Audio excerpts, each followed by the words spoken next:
So long as you keep drawing, you will always be an artist.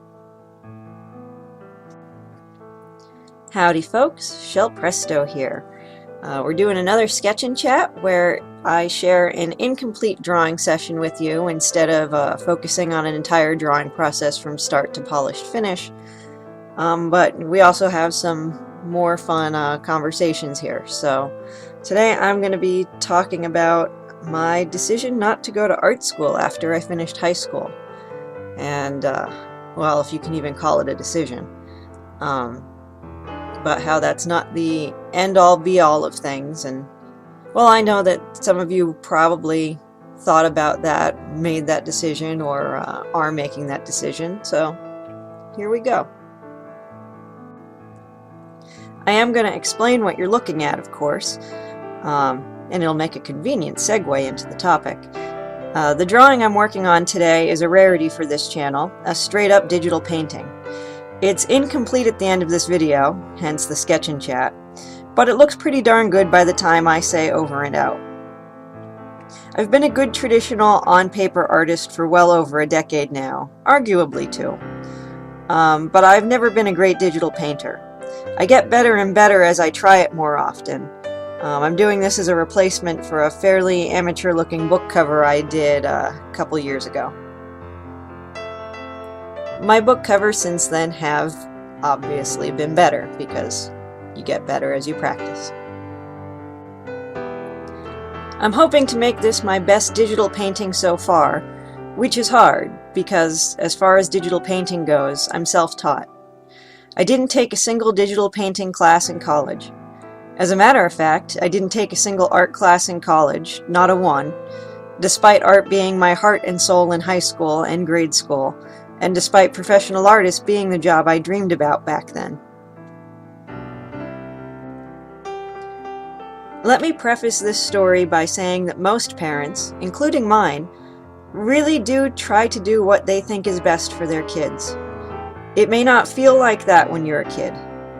Heck, what your parents have you do very well might not be the best thing for you objectively. It may be one of the worst things for you. But parents are just making their best guesses, and often with split attention. They may very well be trying their best to do their best for you. It's just sometimes, like with everyone in different circumstances in life, the best they do may not be the right thing or good enough, even if it's their best attempt. I've reconciled with and forgiven my folks for all this stuff years ago. I've got a good relationship with them and I love them. I want to share this story for all you young artists fearing you'll lose your dreams, or older artists who fear art has left you in the dust. So let me take you back to the 2000-2001 school year. I was 17. I had been drawing since I was 4 or 5 after seeing Charles Schulz draw Charlie Brown in a documentary. I had wanted to be a professional comic book artist and writer since I was 11. I was blessed in that my public school had a wide array of art classes, and I had taken all but 2 of them. I was in advanced placement art, that's a college-level high school art class, and painting one simultaneously, which was bad because AP art required painting, and I was doing it simultaneously instead of beforehand as a prerequisite. But that's another story. I was getting ready to apply for colleges. My parents didn't have a lot of money, so I was on my own for loans. I knew I couldn't afford going to my dream school, the Kubert School of Art, but I wanted to apply to other schools. This was also the time when my parents started repeating that I should not be going to school for art. It turned from debates to fights, and eventually the very real threat that they wouldn't help me apply for college loans. Now, my parents didn't have any skin in my college loans. They weren't on the hook if I didn't pay them or anything. There was no collateral against anything they owned. They weren't on the hook at all. The loans ended up being all in my name, all my responsibility. But I needed their social security numbers just to apply, And if they didn't give them to me, that was that. I couldn't even apply for loans. And without loans, there was no way I could afford college. It's worth noting that no one talked to me about any possibility of not going to college, or what to do if you took that route. And I don't necessarily think everyone should go to college, but that's an entirely different discussion. But the main big problem that I was facing was that my parents didn't think art was a practical thing to go to college for. I have older brothers. There's about a 5-year gap between each of us. My oldest brother was very passionate about meteorology, and he went to college for meteorology. And there are not a lot of jobs in the meteorological field. So when he graduated college, he had a few jobs in that, but they were few and far between. They didn't pay very highly, and sometimes they just disappeared. So he eventually ended up getting jobs in other fields that he wasn't necessarily trained in, like sales and stuff like that. So when my next oldest brother wanted to be a carpenter, which is actually not a bad thing to be, but regardless, my mom thought that that was very labor intensive, and she wanted him to have an easier job and a more, I guess, practical one. I don't necessarily think carpentry is impractical.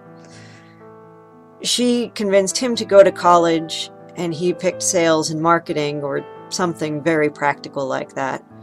Got out of school, got a job, and adamantly felt that that was the right decision and that Mom should encourage me to do the same thing. So by the time my going to college rolled around, my parents very adamantly felt like it would be a waste for me to go for what I was most passionate about because, and they were right, getting art jobs and making a living as an artist is hard. But I knew that. I very much so knew that. I had wrangled with that constantly as I was trying to make the decision whether I should go to school for art or not. And I adamantly felt like it was my decision to make, not theirs. Now, I hadn't applied to schools yet.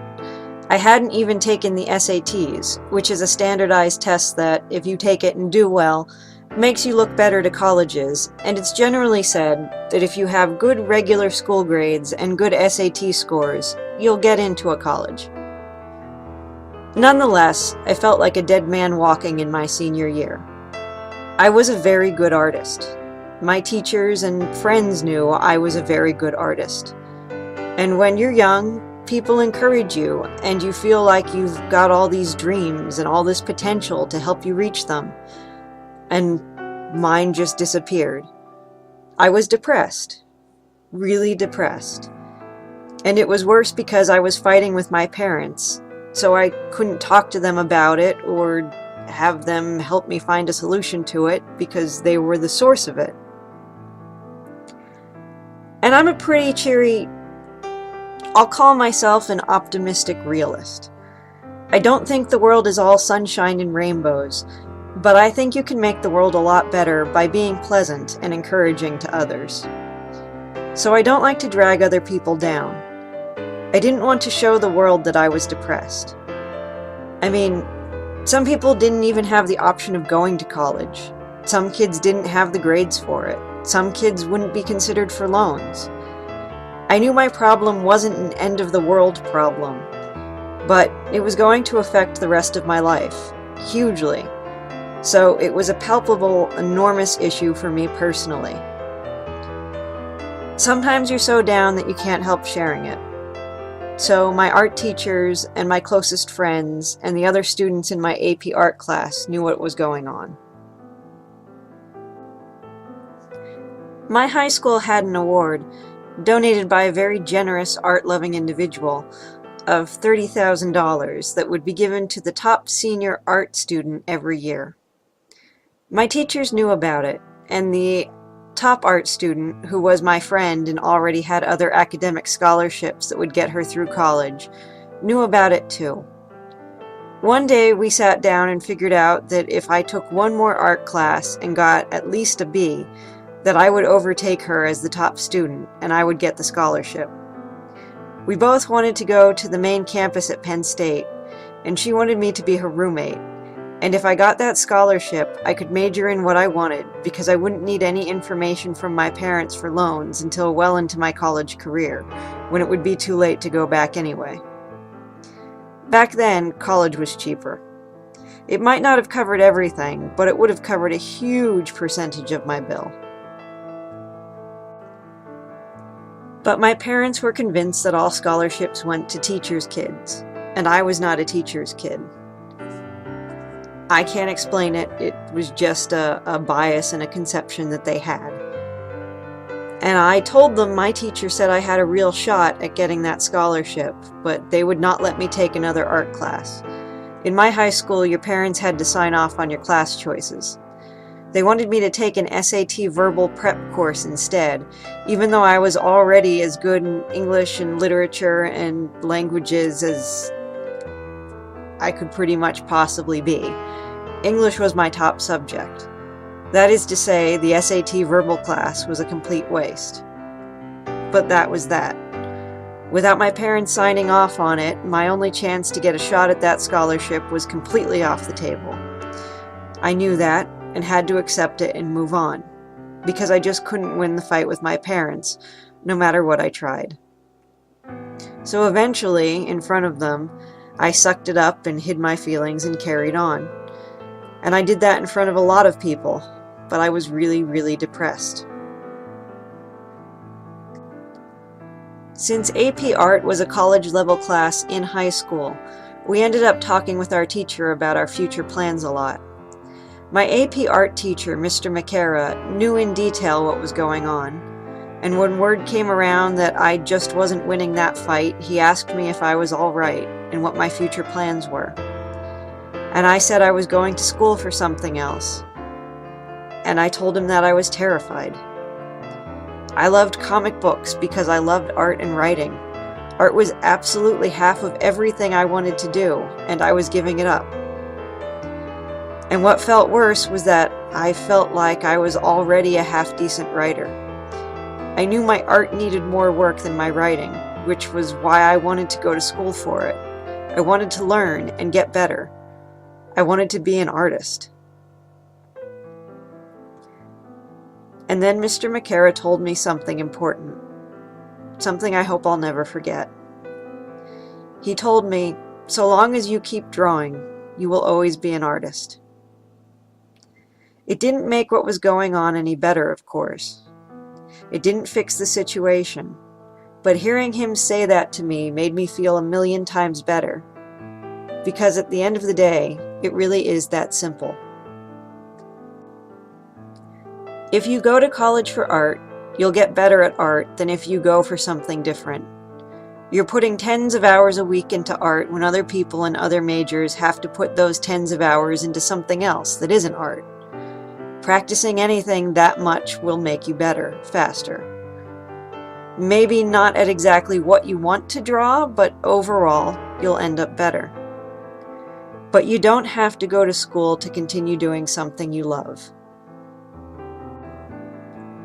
I didn't get to go to art school, and there have been long gaps in my life where I didn't get to draw every day the way I did in high school. But I kept drawing when I could, and I bought art book after art book and really read them and really studied them and got better. When I graduated and got a job, get this, typing up local obituaries, and later laying out newspaper pages and editing, I sought out other people who drew sci-fi and fantasy art, and I drew with them and asked them how to get better. And I even managed to parlay my art skills into a graphic artist job at the newspaper without an art degree. Although I was mostly making maps and cutting foregrounds off backgrounds digitally for more interesting layouts. And of course, I married a guy who's a talented writer. While I haven't done a full-on Ascension Epoch comic book yet, We write together, and we've put out a number of novels and short story collections that feature an illustration per chapter, and that's just as much putting two of my three loves, art and writing, together as making a comic. As you get older, your goals evolve. We've got lots of stories to tell, so more prose is a good thing for now. Oh, and my other love is family, in case you were wondering, because, yeah, got older, things evolved. I can't get into a huge list of pros and cons on whether you should or shouldn't go to college, or whether you should go to college for your passion or specifically to compete for potentially higher demand, higher paying jobs. I can tell you that I still think I would have benefited from a personal growth and skill angle more from art courses than I did from English courses, and that although a degree in writing sounds like it's more practical than a degree in art, it's not much better paying. I live in a very small, middle-of-nowhere town, and I could not afford a used car payment and the second cheapest apartment I could find rent simultaneously with my student loans on my newspaper salary. I had to pick between having an apartment and no car, or having a car and living with my parents. But I can tell you that I'm still drawing. And much later, when I got married, my husband enrolled me in the Art Instruction School's long-distance mail program, and that helped me get better too. It's not really college, but I improved, and now I have a certificate saying I completed an art program, and that feels pretty darn cool. But it wasn't such an intensive program that I'd say I draw the way I do because of it.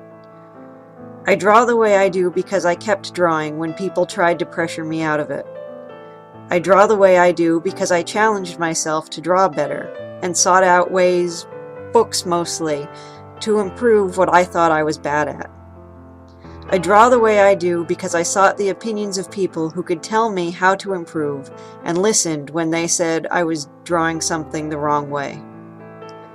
I draw the way I do despite going to college for something else, because picking a major in college doesn't mean you have to give up everything else. I draw the way I do because I draw, and you draw the way you do because you draw. And if you keep drawing with an eye toward getting better, you'll get better too, so long as you keep drawing. Because so long as you keep drawing, you will always be an artist. Thanks, Mr. McCara. Presto, over and out.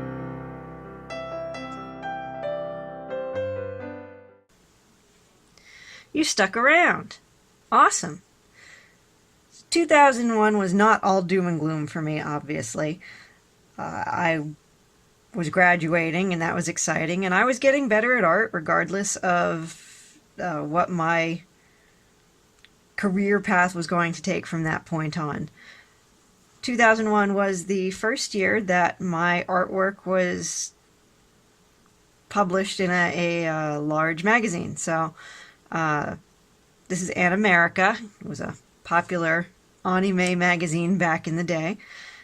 This is Volume 9, Issue 7, and it was An America's annual swimsuit art contest. So I actually made it in that year. Do a quick little thing here. See where we get to.